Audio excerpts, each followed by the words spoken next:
ध्यान रखना श्रोता बंधुओं, जहाँ समाज में बहुओं बैठी हो सासू बैठी हो, दोनों ही पक्ष मौजूद हो, अपने अपने मतलब की बात समझ लेना दोनों। तो सीता सबसे बड़ी बहू थी, तो मोह दिखरामनी भई है, तो सबसे पहले केकई आई है। केकई भगवान राम पर सबसे ज्यादा प्यार करती थी केकई।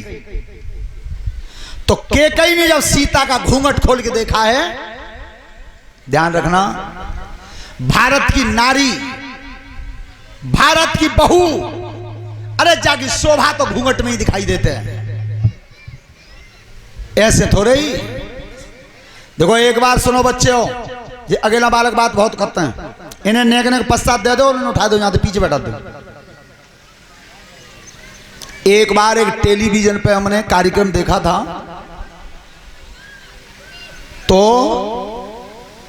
एक लड़का जा रहा था पठानी सूट पहने, काले रंग को कुर्ता, तो पठानी कुर्ता ऐसा हो तो जैसे अब लड़की पहनते हैं कुर्ता, ऐसा ही हो तो बिल्कुल सेम। सो पठानी सूट पहन के जा रहा था, बग 12 इतने लंबे, एक एक फुट के, और पीछे उकड़ रहे सब। सो सूदे सांचे कोई हमारे लक्कड़ बाबा बार पीछे जा रहे, तो उनने कही कि बहन जी ने जगह दे दो तो मैं लेकर जाऊं। सो बहने पीछे को आंखें नटेरे की कही, तो बहन जी दिख रहा हूं मैं, डोकरा नशा में, एक धक्का दो, सो लक्कड़ 2 कदम पीछे हट गए, बे फिरने को रोगे लाऊं चले। सो एक लड़की जा रही जींस की पैंट और कमीज पहन के, और बाकी कटिंग ही जीरो कटिंग, छोटे छोटे नेक नेक बारे। सो फिर कई लक्कड़ बाबा ने के भाई साहब ने के जगह दे दो तो मैं अकेला लेकर जाऊं। सुबह लड़की ने घूम के एक धक्का मारने दो, कि डोकरा तो लड़की दिख रही हूं मैं, लड़का दिख रही हूं। लक्कड़ ने की भगवान जा भारत में किनते भाई साहब कहूं और किनते बहन जी कहूं, यही समझ में ना आए। तो जितना भारत की सभ्यता गिरी है, भारत की नारी केवल साड़ी के और घूंघट के पर्दा में ही अच्छी लगती है। तो सबसे प्रथम आज सीता जी का घूंघट उठाया केकई ने, और तब कही बेटी, जहां अयोध्या में जितने भी भवन बने हुए हैं, सबसे ज्यादा सुंदर भवन सोने का मेरे पास है, और आज से मोह दिखरामनी में मैंने वो भवन तुझे दे दिया है। दूसरी बार नंबर आया सुमित्रा का, सुमित्रा का। तो सुमित्रा ने जब सीता जी का घूंघट खोल के देखा, हाथ का कंकन उतार के दिया कि ले बेटी जिम मेरी तरफ से है। अब नंबर आवा सली सास को, कौशल्या को, बहू सामने और सास इतना सामने। अब सास विचार कर रही है, भगवान कहा तुम हैं चौके अब जामान लो बे, तो बुहार नहीं, सो सोने को सर्व भवन सोने को दे दो, अब तातिक कमी को तो दे ना सकते, चुका सली सास है। अब घूंघट पकड़े बैठे तो पीछे देखा चुके, जल्दी हटाओ ना, एकदम देनों से दो, नहीं हटाओ जो और ना देखें। तो देखो क्या कहा है कौशल्या ने सीता का घूंघट पकड़ के, और तब खोल के कही के ए बेटा सीता, मैं तो तुम्हें पर राम ही दे, ध्यान रखना, मैंने अपना राम आज से तुझे दे दिया है। जी कह रही है कौशल्या। और नेक आज घर घर में लड़ाई है जाए, सास में बहू में, तो बहू कह रही है सास ने कि डुगरिया में आदमी की कमाई खा रही है, सो भौं मार रही है। हैं? अरे पागल, तेरे आदमी तो पहले तो वो बा को बेटा है, और 20 साल को करके पाल के तब ते आदमी बना हुआ वो। तो इस शिक्षा को ग्रहण करो, बेटे पर मां का अधिकार सबसे पहले होता है। आज भगवान श्री राम, भरत, लक्ष्मण, शत्रुघ्न, इनका विवाह होकर के जब आया, तो एक दिन महाराज दशरथ ने दर्पण देखा है, शीशा। एक चीज बता, दर्पण झूठ नहीं बोलता, शीशा झूठ नहीं बोलता, जैसे हो तैसे ही दिखाई देवे हो। अब तुम ऐसा कर दो कि हमारे यज्ञपति महाराज बैठे मोसा ने सामन शीशा धर दो, तो जे अबे हतका तैसे ही दिखेंगे, जे थोड़ा पल्ला बरना दिख लेकर कार्य वारन को सो नहीं दिखेंगे, जैसे हैं तैसे ही। लेकिन ध्यान रखना, दर्पण में एक कमी है, क्या दर्पण चित्र तो दिखाता है पर चरित्र नहीं दिखाता। चित्र दिखाई देता है पर चरित्र दिखाई नहीं देता। तो महाराज दशरथ ने विचार किया है कि अब कान के पास बाल सफेद हो गए तो अब घर की थानेदारी छोड़ने को समय है, हो गया है। ये बात बिल्कुल सत्य है, ये परमानेंट चीज नहीं है।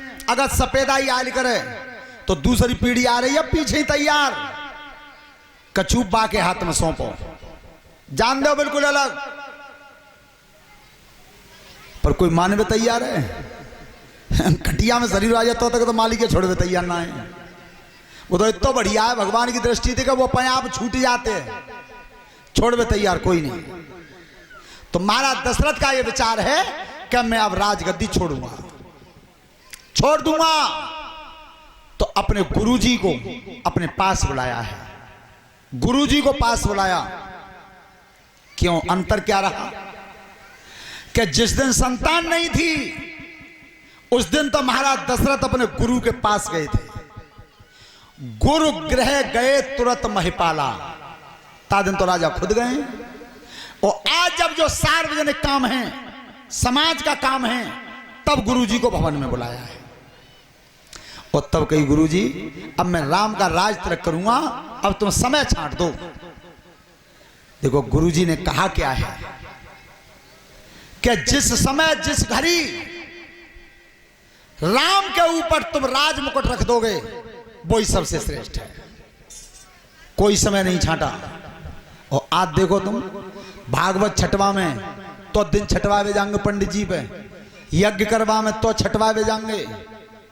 और कौ दिन रात के 12 बजे चलियो लेके पाँव को भीत फोड़े तब वो पूछ ली गला पंडित जी पूछा में काम बने हो कि ना बने हो। हैं? जो सत्य काम है, अच्छा काम है, शुभ कर्म अपने में स्वयं शुभ होता है, वो तो काम ही शुभ है। श्रोता बंधुओं, आज भगवान राम के मन में बात दूसरी पैदा हुई है कि मैं देवताओं के काम के लिए आया हूं, और अगर राजगद्दी बंध गई तो देवताओं का काम रह जाएगा। महाराज दशरथ ने वशिष्ठ जी से पूछ करके अयोध्या को सजाया है। हाट बाट घर गली अथाई कहें परस्पर लोग लुगाई। तो भगवान राम को जब पता चला कि अयोध्या सजाई जा रही है तो कैकेयी से पूछा है, भैया ये अयोध्या क्यों सजाई जा रही है? बेटा तुम्हें मालूम ना है, तुम्हारा राज तिलक होगा, राजगद्दी के तुम मालिक बनोगे। भगवान राम को दर्द हुआ हृदय में कि मेरा अवतार हुआ है, जितने भी महापुरुष संत हैं उन पर कष्ट पड़ रहा है, उनका कष्ट मिटाने के लिए, अत्याचारियों को हटाने के लिए, और राजगद्दी बनती है तो फिर इस कर्म को छोड़ के जा नहीं पाऊंगा मैं। तो कैकेयी को एकांत में ले गए और तब कैकेयी से कही मैया ये अयोध्या सजाई क्यों जा रही है? कि बेटा तुम्हारा राज तिलक होगा। अरे मैया राज तिलक की तैयारी कर दी और मेरे हृदय में दर्द हो रहा है। बेटा क्यों? तो कोई बढ़िया दवाई ले लो वैद्य बुला के। भैया मेरे दर्द की दवा केवल तेरे पास है और किसी के पास नहीं है। बेटा को दर्द हो और दवाई महतारी के पास हो, बेटा जल्दी बता।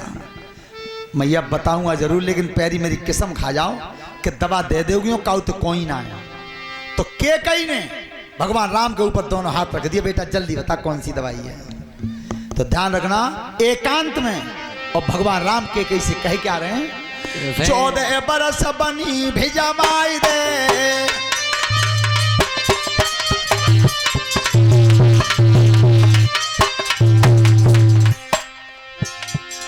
14 बरस बनी भिजवाई दे, जा बेटा को रोग मिटाई दे।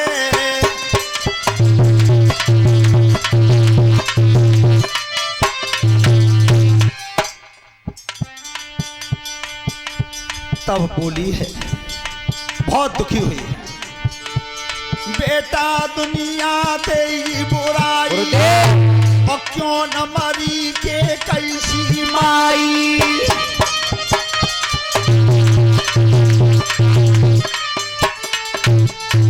जगन्नाथ देवासुर संग्राम के राजा दशरथ पर 2 वचन उधार थे कैकेयी के, 2 वचन उधार थे केवल।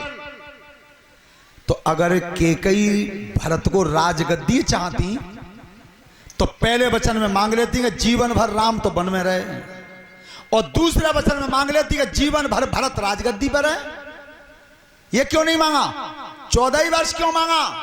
14 वर्ष मांगा भगवान राम के कहने से। और 14 वर्ष का कारण क्या था?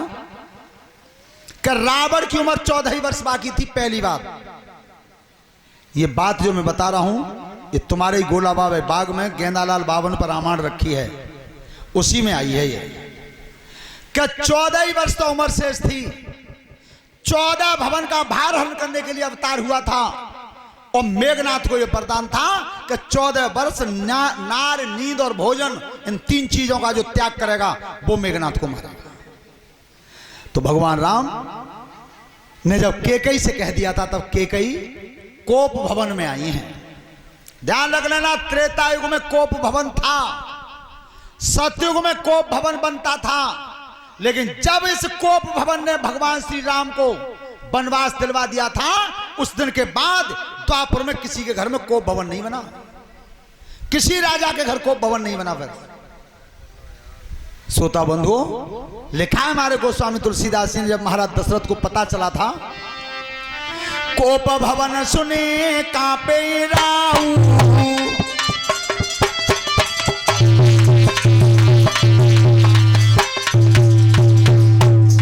कोप भवन सुने कांपे राऊ, भय बस आगे पर न पाऊ।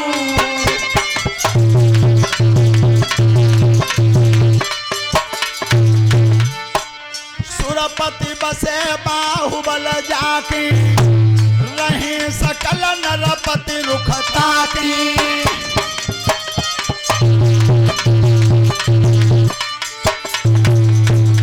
ध्यान रखना, राजा दशरथ की उपमा कितनी थी।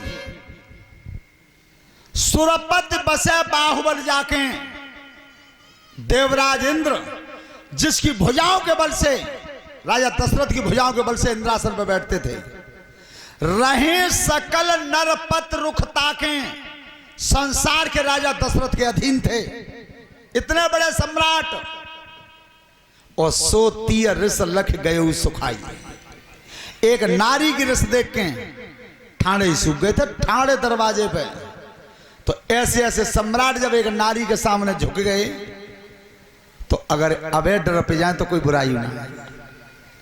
और एक बात और बता रहे हैं, आज कोई तुम्हें जी कहे, जो हमारे पप्पू रहते हैं भाई साहब वहां अलीगढ़, इन बार कोई छाती ठोक के कहे कि हम अपनी घर बाई इतना डरपत, बिल्कुल झूठ, सफेद झूठ। अंतर कितनों है कि काऊ की चतुरा की चौखट के भीतर है, और काऊ की करंजा पे बज रही है, बस इतना अंतर है। भयभीत समय, क्योंकि जब दशरथ जैसे भयभीत हैं तो हमारी तुम्हारी तो चलती का है। श्रोता बंधु सभी प्रेम से एक भगवान के नाम का भजन बोलो। हेलो।